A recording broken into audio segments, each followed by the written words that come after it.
তো হ্যালো বন্ধুরা, আজকে আমি কী মেনু করেছি দেখো। প্রথমেই দেখাই আলু ভাজা।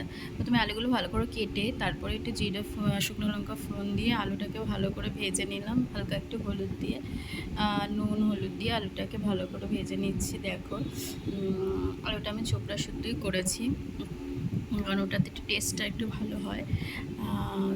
তো দুটো কাঁচা লঙ্কা দিয়ে দিয়েছি, দিয়ে তারপরে আমি জিরা শুকনো লঙ্কা ফোড়ন দিয়ে আর হিং দিয়ে ডাল করছি। আজকে জিরের ডাল করব। তো ডালটা আগে সেদ্ধ করে নিয়েছি, তারপরে ডালটা দিয়ে দিলাম।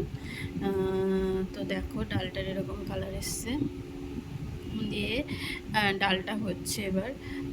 তো ডালটা হয়ে এসছে, ডালটা সোমবার দিলাম, সোমবার দিয়ে ডালটা এরকম হয়েছে। এবার ডালটা দেখো, ডালটা আবার তৈরি হয়ে গেল।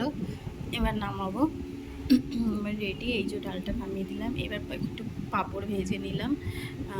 পাঁপড়ের এই যে এরকম একটু দুটো ডিম সেদ্ধ দিয়ে দিলাম। ডিম সেদ্ধ আবার একটু ভাত করলাম, ভাতে একটা টমেটো সেদ্ধ দিয়ে দিলাম, এই ভাত করেছি। এবার আমাদের এই মেনু রেডি। এই এই দেখো টমেটো সেদ্ধটাকে একটু মেখে নিয়েছি, জিরের ডাল আলু ভাজা, যে তারপরে সব খাওয়া দাওয়ার পর একটা করে আম খেয়েছি। আমটা হিমসাগর ছিল, খুব সুন্দর ছিল। টাটা, ভালো লাগলে লাইক দেবে।